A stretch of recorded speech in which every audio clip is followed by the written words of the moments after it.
तो हमारा आज का टॉपिक है कैलोरीमेट्री। तो मेरे पास एक ओल्ड वर्जन की बुक है। अगर कोई टॉपिक छूट जाए तो आप कमेंट बॉक्स में ज़रूर लिखिएगा। वैसे न्यू बुक में पुरानी बुक का समराइज होता है, मतलब पुरानी मैं जो कंटेंट पढ़ा रहा हूँ इससे कम होगा नई बुक में, कुछ एक्स्ट्रा नहीं होता है। ठीक, चलिए। तो मेरे बुक में ये चैप्टर नंबर 11 है। कैलोरीमेट्री होता क्या है, इसका एक ब्रीफ मैं आपको बता देता हूँ। हमको ये पता है कि एक एनर्जी होती है जिसका यूनिट होता है जूल। ठीक, लेकिन जब हम लोग स्पेसिफिकली बात करते हैं हीट एनर्जी की, तो वहाँ पे भी जूल होता है, बट एक और यूनिट आता है, दैट इज़ कैलोरी। तो कहीं ना कहीं आपको ऐसे ही पता तो चल गया होगा अभी कि ये जो चैप्टर है calorimetry, that is related with calorie.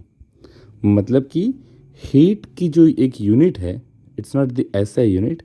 Okay, so there is a unit which is called calorie, and calorimetry means a way to measure the heat which is going to transmit whenever it is going to transfer from one body to another.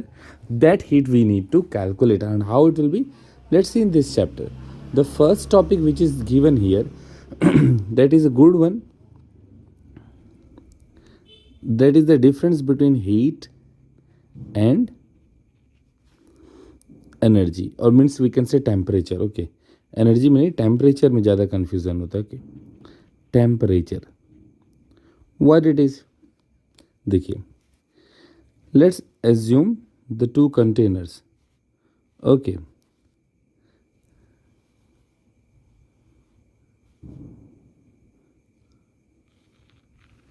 two containers are there, and let's rejoin, or better to say adjoin the two containers with a pipe. ठीक, अब हमने क्या किया कि एक को liquid से भर दिया, कोई भी लिक्विड, वाटर, जो भी आपका है। अच्छा, लिक्विड बोलने से कई बार लोग अपने आप वाटर ले लेते हैं, that is wrong, it's a wrong assumption. Okay, तो मैं आज से कोशिश करूँगा कि ज़्यादातर वर्ड्स में जब भी ऐसा कुछ एग्जांपल हो तो मैं लिक्विड प्रेफर करूँ, नॉट वाटर, क्योंकि एक आदत बन गई है लोगों की, जब भी लिक्विड बोलो तो अपने आप वाटर ले लेते हैं। So here is a liquid which is not a water, and here it is empty one. So you can say the potential, the mass potential of a liquid is here. Meanwhile there is no liquid, so there is a no potential. Liquid का कोई potential यहाँ पे नहीं है। अगर मैं ये कहूँ कि बर्तन में किसी द्रव्य के कारण जो वजन है या उसकी क्षमता है, तो उस कंटेनर, इसका नाम देते हैं बी, इसका नाम देते हैं ए। तो ए में तो कुछ नहीं है, तो हम ये कह सकते हैं कि किसी द्रव्य का पोटेंशियल या किसी लिक्विड की जो क्षमता है, पोटेंशियलिटी है, उस मामले में बी में कुछ है और ए में कुछ भी नहीं है। इसको ऐसे समझ सकते हैं कि बी में कोई मैटर है जबकि ए में कोई मैटर नहीं है, अगर कंटेनर की बात हटा दें तो जब इन दोनों को जोड़ा जाएगा तो ऑब्वियस है ये यहाँ से यहाँ जाएगा, बी से ए की तरफ जाएगा। एक और एग्जांपल लेते हैं, ये there is a slope and there is a ball, okay, that is kept on a point A and the next one is a point B. Okay, this is the point A, this is the point B. Is that clear? Now if you will push the ball A, means the ball from in the point A where it is there, if you will push this ball, the ball will leave the point A and automatically it will come down and it will reach to the point B. The reason is behind, what reason is? The difference in the height. Height matter करती है। यहाँ height की value 0 है, जबकि यहाँ height की value कुछ तो होगी, हो सकता है ये इसकी हाइट हो 1 मीटर, तो हाइट का डिफरेंस है, यहाँ 1 मीटर है, यहाँ 0 है। तो बिकॉज ऑफ ग्रेविटी बॉल जो है पॉइंट ए से बी की ओर आ जाएगा। तो ये जो डिफरेंस है ना, यहाँ जो डिफरेंस है, यही एक्चुअली टेम्परेचर का होता है, यही टेम्परेचर होता है। टेम्परेचर ये बताता है कि दोनों बॉडी में कितना डिफरेंस है। The quantity which determines the direction of the flow of heat between the two bodies when it is kept in a contact. यही बताता है कि इन दोनों बॉडी में क्वांटिटी का कितना डिफरेंस है, ये हीट बताता है। और ये जो एक्चुअली कंटेंट है ना, वो यहाँ पर हीट है। इसका मतलब अगर दो ऑब्जेक्ट हैं, ठीक, ये दो ऑब्जेक्ट हैं, आइडेंटिकली लगभग सेम दिखते हैं, और मान लीजिए ए है, ये बी है, इसका मास 1 है, इसका मास 2 है, जहाँ पर m1 और m2 बराबर हैं, बट यहाँ पे मान लीजिए हीट है, क्या है, यहाँ पर हीट है, यहाँ पर भी हीट है, दोनों के पास हीट है। किसके पास ज़्यादा हीट है? ए के पास ज़्यादा हीट है। इसका मतलब मैं ये कहूँगा भाई इसका टेम्परेचर, एक एग्जांपल है, 50 डिग्री सेंटीग्रेड है, इसका टेम्परेचर 30 डिग्री सेंटीग्रेड है। तो क्योंकि ये टेम्परेचर T1 और T2 है, तो क्योंकि T1 बड़ा है T2 से, इसलिए जब इन दोनों को जोड़ा जाएगा तो हीट ज़्यादा वाले से छोटे वाले में जाएगी। ठीक, ये ठीक वैसे ही है जैसे कि दो लोग हैं, एक बहुत ज़्यादा अमीर है, एक कम अमीर है। तो जब बिल पे करने की बात आएगी तो जो अमीर आदमी है वो अपनी शराफत का परिचय देते हुए पहले आगे आएगा कि नहीं मित्र, मैं पेमेंट कर देता हूँ, है ना। यही कारण है कि देखिए आपके देश में जो जैसे पहाड़ है ना, हिमालयन है, और यहाँ पे मान लीजिए वेस्ट बंगाल है, तो जो हिमालयन से प्रायः नदियाँ निकलती हैं वो क्यों जाती है वेस्ट बंगाल? क्योंकि सही में वहाँ पे स्लोप है। क्या है? वहाँ पे स्लोप है, तो नदियाँ देखिए ज़्यादातर पूर्वी दिशा में जाती है। तो ये लॉजिकली आप समझ गए होंगे मेरे ख्याल से। तो डिफरेंस एक तो ये क्लियर हो गया, दूसरा आप यूनिट के आधार पर बोल सकते हैं। एक और तरीका, एक बहुत इजी तरीका बताता हूँ चैप्टर के नाम से। ये कैलोरीमेट्री है और ये थर्मोमीटर है, मीटर है। किस इंस्ट्रूमेंट का इस्तेमाल करते हैं? यहाँ कैलोरीमेट्री का इस्तेमाल करते हैं, कैलोमीटर का इस्तेमाल करते हैं, और यहाँ पे थर्मोमीटर का इस्तेमाल करते हैं। आइए बस समझ में। एक्चुअली कैलोरीमीटर कुछ कोई इक्विपमेंट नहीं होता, it's arrangement of a lot of things. तो इसलिए कैलोरीमीटर वर्ड एक इनअप्रोप्रिएट वर्ड है। ठीक, चलिए, तो ये 2-3 आपके डिफरेंस हो गए। यूनिट्स ऑफ हीट आपको मैंने बता दिया। अब आपको अगर याद करना है कि कौन सी इकाई बड़ी है, तो देखिए मैं हमेशा बोलता हूँ कैलोरी और जूल। ज़्यादातर ऐसा कंपैरिजन हो ना, तो एक ट्रिक याद रखा करिए, अल्फ़ाबेटिकली। ज़्यादातर फिजिक्स में, जहाँ तक मेरा एक्सपीरियंस है, ज़्यादातर में अल्फ़ाबेटिकली आप जब कंपेयर करेंगे तो आपको सही जानकारी मिलेगी। सी और जी है, दोनों का जन्म होता है। अगर अल्फ़ाबेटिकली देखा जाए तो पहले सी पैदा होगा, फिर जे पैदा होगा, मतलब सी बड़ा होगा। लेकिन ऐसा हर बार नहीं होता है, ये मैंने इसको याद रखा है। तो 1 कैलोरी इज इक्वल टू 4.182 होता है शायद, ये ज़ीरो होगा, जो भी होगा देख लीजिएगा। 4.18 मैं कंफर्म, 2 का मेरे को ध्यान नहीं है, या तो 2 है या 4 है या 6 है, मतलब 2 के टेबल का कोई नंबर है। ठीक, देख लीजिएगा। तो 1 कैलोरी इज इक्वल टू 4.12 है ना। तो इसी को हम राउंड फिगर में लिखते हैं 4.2 जे। तो ये एक नंबर है, आप इसे याद कर सकते हैं। ठीक, तो इतना तो हो गया फिलहाल इनके डिफरेंस को लेके। चलिए अब हम लोग पढ़ते हैं, एक टॉपिक आता है 1 कैलोरी 1 जूल को डिफाइन करने के लिए। तो उससे पहले हम लोग देखते हैं फैक्टर्स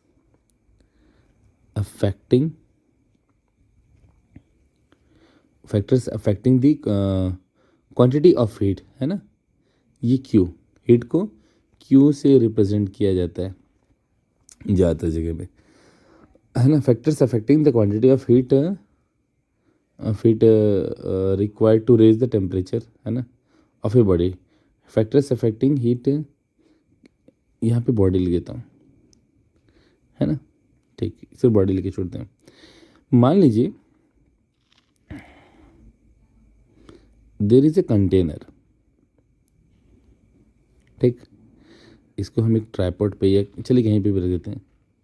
ये हमारा एक कंटेनर है और एक इसी पे रखा हुआ है। ठीक, और इसे हम गर्म कर रहे हैं,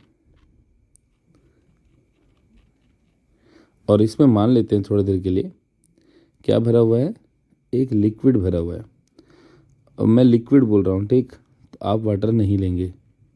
ये एक बहुत बुरी आदत हो गई स्टूडेंट्स की, तो उसे सुधारना है। तो हम एक लिक्विड ले रहे हैं। ठीक, ये लिक्विड से मैंने इसको भर दिया है। अब देखिए जब आप इसे गर्म कर रहे हैं तो आपने एक फ्लेम का इस्तेमाल किया है नीचे, जिसे हम कहते हैं सोर्स ऑफ हीट। तो आपने मान लीजिए कैंडल है जो भी लगाया, अब उससे क्या हो रहा है कि ये लिक्विड गर्म हो रही है। ठीक, ये लिक्विड क्या हो रही है, गर्म हो रही है ना। चलिए इसे रोक देते हैं थोड़ी देर के लिए, ये हो गया। तो हम इसे क्या कर रहे हैं, गर्म कर रहे हैं, इस लिक्विड को गर्म कर रहे हैं। तो पहला चीज़ ये है कि ये जो इसका initial heat, let's take the temperature T1, initial temperature T1 that is about 20 degree centigrade. Clear? When we started to heat it up, it reaches to a next temperature that is T2, which is around 100 degrees centigrade. So there is a difference in the temperature. How much it is? 100 minus 20. So it will come as 80 degree centigrade. तो 80 degree का gap आया है because of this heat के transfer होने से. क्योंकि हमारा chapter heat से है तो हम टेम्परेचर वाले कंटेंट को फिलहाल अभी नहीं देखेंगे. हम ये देखेंगे the amount of heat Q, है ना, the quantity of the heat energy required to raise the temperature. कितना? 80 डिग्री. कितना बढ़ाना पड़ा? 80 डिग्री. वो किस पे डिपेंड कर रहा है?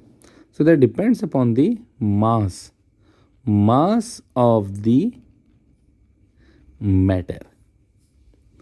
क्या है यहाँ पे? एक लिक्विड है. Again I have not written water. Clear? So the heat which is required to increase the temperature that depends upon the mass of matter. अब अगर ये लिक्विड जो पूरा कंटेनर में भरा हुआ है, अगर ये कम होता, सपोज मान लेते हैं लिक्विड जो है वो 1 kg है. ये लिक्विड कितना है? 1 kg है. इसको 20 डिग्री से 100 डिग्री जाने में हमको लगता है 30 मिनट्स. कितना लगता है? 30 मिनट्स. ठीक. आप ये मानते हैं कि अगर ये 1 kg की जगह ½ kg होता तो 80 डिग्री पहुंचने में टाइम को 30 मिनट्स नहीं, शायद 15 मिनट्स लगते. And what is the reason? The reason is this one, Q proportional to M. मेरी बात शायद आप समझ गए होंगे. तो जितना ज़्यादा लिक्विड होगा, जितना ज़्यादा मैटर होगा, उतना ज़्यादा टाइम लगेगा. जितना कम होगा मैटर, जिस क्वांटिटी उसकी जितनी कम होगी उतनी जल्दी वो गर्म हो जाएगा.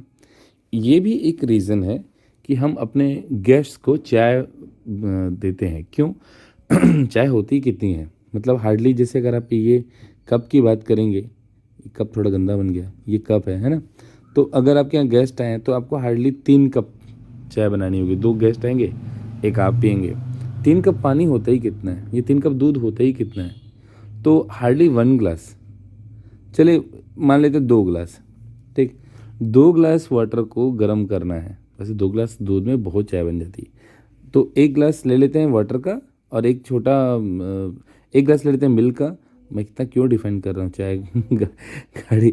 1 ग्लास ले लेते हैं मिल्क का और 1 कप ले लेते हैं वाटर का. ठीक, इतना गर्म करने में कितना टाइम लगना है? मुश्किल से 3 मिनट, 2 मिनट, है ना. इसीलिए गेस्ट को हम चाय देते हैं. ये मतलब that is also one of the reason that why we are preferring to have a cup of tea, क्योंकि वो जल्दी बनता है. गेस्ट आएंगे और मैं उनको बोलूँगा मैं तुमको खीर खिलाऊंगा और मैं तुमको बिरयानी बना के खिलाऊंगा, ये ऐसा नहीं होता है. ये सब 30-35 मिनट का चीज़ है.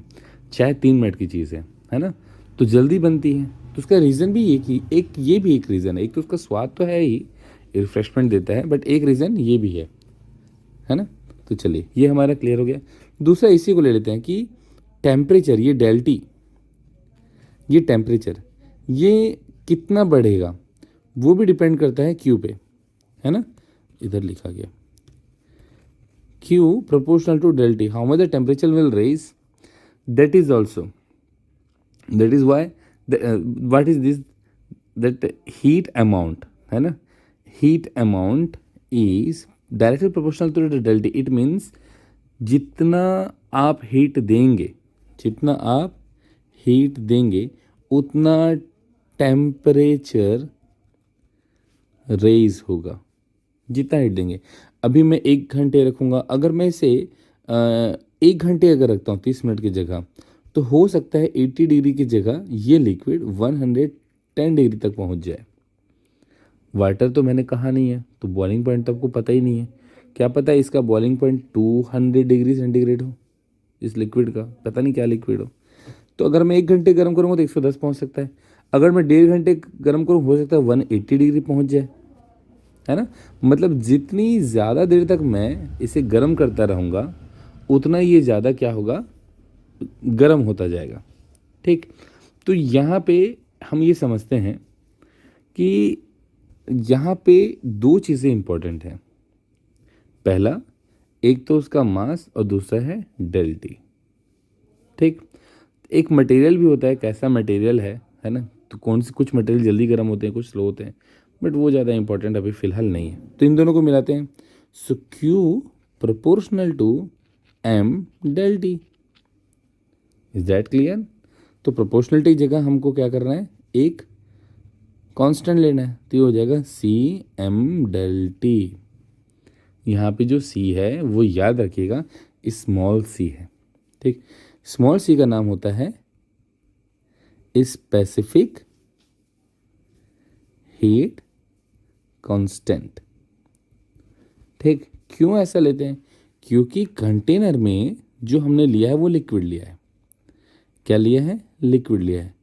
अब कंटेनर में ही मैं चाहूँ तो वाटर भी ले सकता हूँ, ठीक। और मैं कंटेनर में चाहूँ तो मिल्क भी ले सकता हूँ। मैं कंटेनर में चाहूँ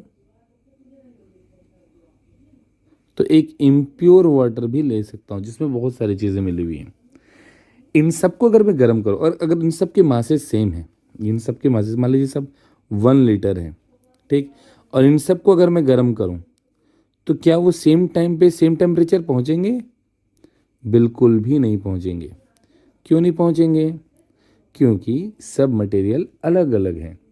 तो सब के गर्म होने का या उस टेम्परेचर तक पहुँचने का वो जो होगा एक अनुमान, वो मतलब जो उसका एक क्या बोलें, फ्रिक्वेंटली एक रिलेशनशिप होगा, जो उसकी स्पीड होगी टेम्परेचर गेन करने की, वो अलग अलग होगी, है ना। कोई जल्दी गर्म होता है, कोई धीरे गर्म होता है। तो वो किस पे डिपेंड करेगा? वो स्मॉल c पे डिपेंड करेगा। And what is the small c? That is the specific heat constant, ठीक। तो इसकी कैरेक्टरिस्टिक्स क्या है वो आप आगे देख लेंगे, फिलहाल यहाँ तक हम लोग देखते हैं। चलिए, एक और इसके बाद आता है हीट कैपेसिटी। क्या आता है? Heat capacity. ये बहुत इजी है, एकदम इजी है। देखिए ये Q है ना, Q यहाँ पे CM del T था, तो आप यहाँ M को उड़ा दीजिए और लिख दीजिए del T, ठीक। तो C दोनों बार स्मॉल स्मॉल नहीं ले सकते। तो याद करने के लिए आपको क्या करना है, यहाँ पे इस बार रख देना है बड़ा C और हल्का सा डैश, ठीक। चलिए, तो इसको मैं लिखूंगा del C is equal to Q upon T। Is that clear? याद रहेगा यहाँ तक? हीट कैपेसिटी क्या बोलता है? हीट कैपेसिटी क्या है? ये वाला है del C, heat capacity. Heat capacity बताता है कि हमने अपने डेली लाइफ में देखा है कि अलग अलग बॉडी अलग अलग अमाउंट की हीट एनर्जी को, मतलब क्या कहें से कि जैसे प्रीवियस एग्जांपल लेते हैं, हमने इनको गर्म किया, है ना। अलग अलग हमारे पास ऑब्जेक्ट्स हैं। तो अगर मैं इनके मास की बात ना करूं और मैं कहूं कि भाई इनका जो भी टेम्परेचर है, सपोज ये 10 डिग्री सेंटीग्रेड है, ये 30 डिग्री सेंटीग्रेड है, या ये 50 डिग्री सेंटीग्रेड है, या फिर ये 70 डिग्री सेंटीग्रेड है, इन सब के अगर टेम्परेचर को सिर्फ 1 डिग्री बढ़ाना हो, कितना बढ़ाना हो? सिर्फ 1 डिग्री सेंटीग्रेड बढ़ाना है, तो सबको अलग अलग हीट लगेगी क्योंकि सबका नेचर अलग अलग है। तो वही बताता है heat capacity, that heat capacity of any object is actually the ratio of the amount of heat energy supplied upon the rise in temperature, है ना। तो यहाँ पे मुझे del T लिखना चाहिए, not only T। del T क्या बताता है कि टेम्परेचर में परिवर्तन हो रहा है, चेंज हो रहा है। So the heat capacity of a body is the amount of heat energy required to raise its temperature by 1 degree centigrade और 1 केल्विन। याद रखिएगा 1 डिग्री सेंटीग्रेड और 1 केल्विन बराबर होते हैं, है ना। किस मामले में? जब क्वांटिटी की बात होगी। क्या की बात होगी? क्वांटिटी की बात होगी। याद रखिएगा, आप ऐसे चेंज मत कर दीजिएगा ना, मैं कन्वर्शन की बात नहीं कर रहा हूँ। क्वांटिटी जब हम लोग बात करेंगे तो आप एक एक केल्विन जब टेम्परेचर बढ़ेगा तो उतना ही हीट होगा मात्रा में, क्वांटिटी में, जितना कि 1 डिग्री सेंटीग्रेड बढ़ाने में होता है। ये एक बहुत इंटरेस्टिंग न्यूमेरिकल भी होता है, वो मैं आपको बता दूंगा। मैं ये नहीं कर रहा हूँ कि 32 degree centigrade is equal to 32 kelvin होगा, ये नहीं कर रहा मैं, ये नहीं बोल रहा मैं ये बता रहा हूँ कि अगर किसी के टेम्परेचर को 1 केल्विन बढ़ाया गया है, अगर इसके जैसे 32 केल्विन है, अगर मैं इसको हीट देता हूँ ये 33 हो जाता है, सपोज। तो यहाँ अगर वो 32 है तो ये भी 33 होगा। मतलब ये मेरे बोलने का मतलब है। एक्चुअली दोनों बराबर नहीं होते हैं भाई, है ना। 213 जोड़ना पड़ता है, तो वो अलग चीज़ है। मैं क्वांटिटी में बता रहा हूँ कि मात्रा दोनों में सेम होती है। ठीक, चलिए अब हम लोग ना एक यूनिट ले लेते हैं। यूनिट मतलब 1।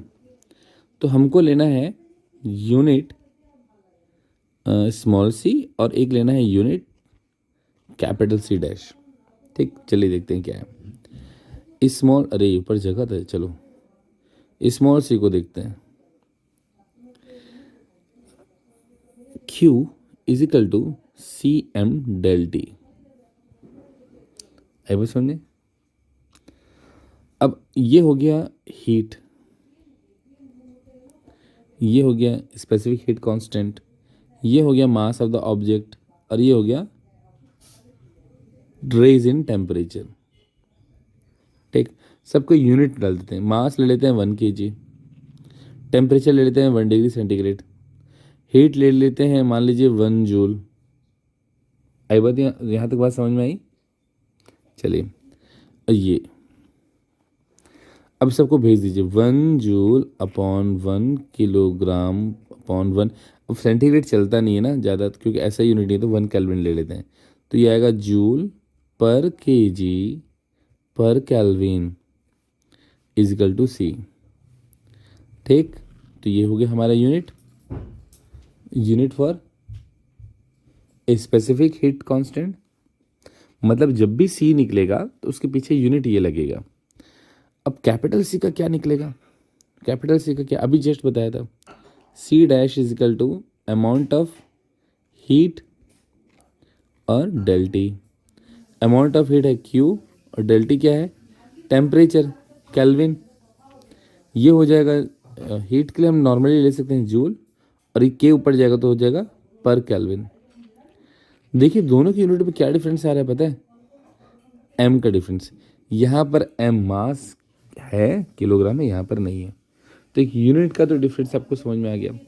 अगर आपको यूनिट ये चीज़ दिया है, अगर आपको कोई क्वेश्चन दे, कुछ हीट कैपेसिटी दे दे और आपको क्वेश्चन बनाने बोल दे न्यूमेरिकल, आपको कन्फ्यूज़न है यार इस स्मॉल सी दिया है कि कैपिटल सी दिया है, तो आप यूनिट देख लीजिए।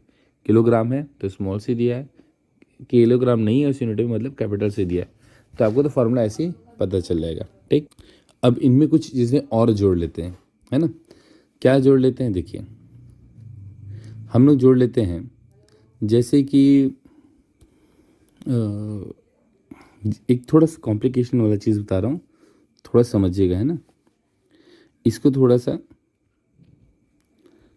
आगे लेके चलते हैं नेक्स्ट लेवल पे।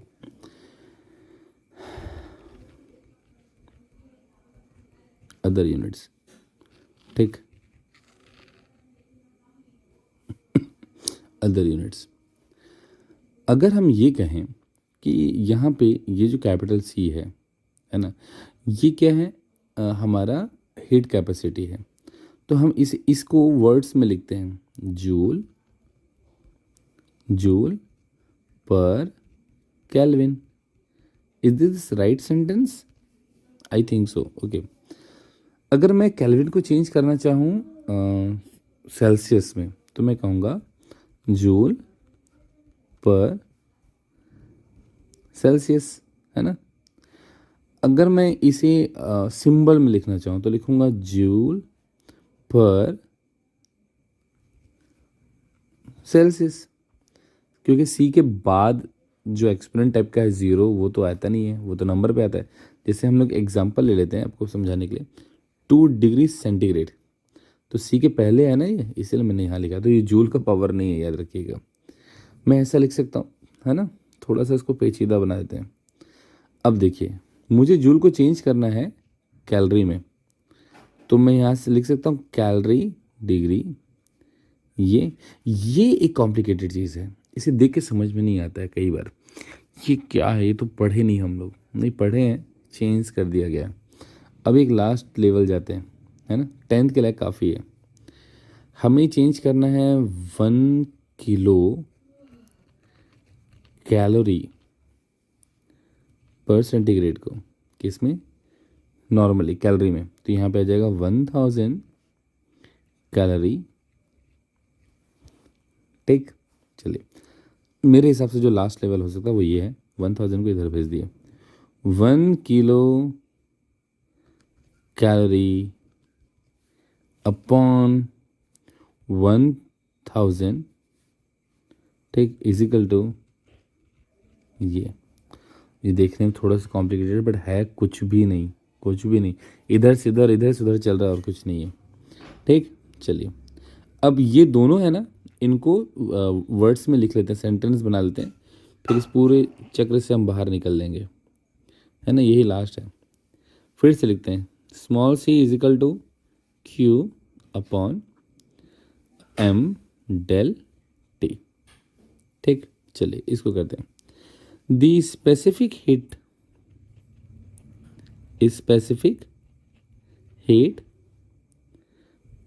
कैपेसिटी ऑफ ए सब्सटेंस, है ना, capacity of a substance,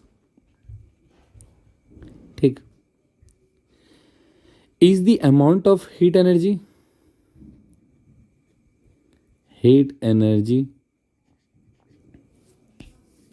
required to raise the temperature of unit mass of that substance by, अब डेल्टा की क्या लिख लेते हैं, ऐसा यूनिट 1K, बट हमने कहा है क्वांटिटी की जब बात आएगी तो 1K और 1 डिग्री सेंटीग्रेड बराबर होंगे, क्वांटिटी के समय, कन्वर्शन के समय नहीं। आई बात समझे, क्वांटिटी के समय में, आई बात समझ में। चलिए अब इन सबको सेंटेंस में डालना है, the specific heat capacity of a substance is equal to the amount of heat energy required for a unit mass to raise its temperature by 1 degree और 1 सेंटीग्रेड। मैं इस लाइन को थोड़ा स्पेसिफिक बता देता हूँ। मान लीजिए दो कंट्री है, इंडिया और मान लीजिए आप यूएई कतार कहीं गए हैं, मान लीजिए वहाँ पे है, मेरे को एग्जैक्टली नहीं पता, उनका 1 दिनार है ना, उनका 1 दिनार जब होता है वो हमारे मान लीजिए 200 रुपये के बराबर है, ठीक। आपने कोई काम किया, जो भी काम है, मान लीजिए आपने उनकी बाइक को रिपेयर किया, तो एक बार बाइक रिपेयर करने का ये अमाउंट है दोनों कंट्री में। अगर आप 2 बार रिपेयर करेंगे तो क्या होगा, 2 दिनार, तो यहाँ भी तो डबल होगा। ये मेरे बोलने का मतलब है, जितना यहाँ बढ़ रहा है भाई उतना ही तो वहाँ भी बढ़ रहा है। आई बात समझ में, मैं कन्वर्ट करने की बात नहीं कर रहा हूँ, मैं बता रहा हूँ क्वांटिटी वाइज बढ़ने की, तो दोनों सेम तरीके से बढ़ेंगे। अब उसकी बाइक को 10 बार बनाओ ना भाई, आपको 10 दिनार मिलेगा, ठीक। आपको यहाँ 1000 नहीं, कितना हो जाएगा, 10 का 200 करके 2000 रुपये, ठीक। ये बराबर, अभी भी ये दोनों बराबर ही हैं क्वांटिटी वाइज, ठीक। तो ये मेरे बोलने का मतलब है। तो ये जब भी ऐसा कन्फ्यूज़न है तो आप ये एग्जांपल याद कर लीजिएगा। यहाँ तक समझ में आई बात, यही तक आपको समझना है इनके क्वांटिटीज़ के बीच का रिलेशन। वीडियो काफ़ी लंबा हो गया है, मैं नहीं चाहता एक ही वीडियो में पूरा चीज़ डालना, तो हम अगले में देखेंगे कैलोरीमेट्री से जुड़ा हुआ न्यूमेरिकल या उससे और कुछ प्रिंसिपल। लेकिन फिलहाल एक लास्ट जो है वो है सी है और कैपिटल सी का डिफरेंस, यही यहाँ तक का लास्ट है। मेरे हिसाब से आप लोग बना लेंगे। मैंने अपना एक छोटा सा ट्रिकी टेबल यहाँ बनाया है। पहले तो आप फार्मूला लिख दीजिएगा, आपको वैसे ही समझ में आ जाएगा। फिर आप यूनिट लिख दीजिएगा, 2 पॉइंट आपके ऐसे ही हो गए। यहाँ समझ में आई बात। उसके बाद ये जो स्पेसिफिकेशन है ना, कि हम लोग क्या करते हैं, इसमें किलोग्राम लेते हैं और इसमें किलोग्राम नहीं लेते हैं, ये एक पॉइंट हो गया। आई बस समझ में। एक और मैं आपको बता देता हूँ, यहाँ लिखिएगा मटेरियल, यहाँ मटेरियल नहीं होता है। तो ये बहुत बड़ी चीज़ है आपको याद रखने के लिए। यहाँ पे लिख सकते हैं does not depend upon the mass of the body, है ना। जैसे कि थोड़ा सा जगह बना देता हूँ मैं,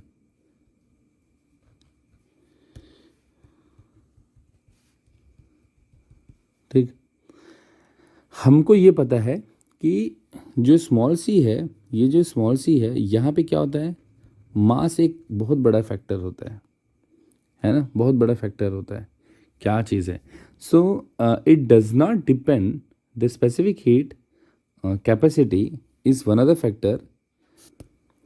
इसमें मास लेते हैं बट इसमें मास को नहीं लेते हैं। क्या मास है, कितना है, वो यहाँ पे इम्पोर्टेंट नहीं है। 3 पॉइंट्स काफ़ी हैं यहाँ पे, ठीक। तो नेक्स्ट वीडियो में आप बने रहिए सारी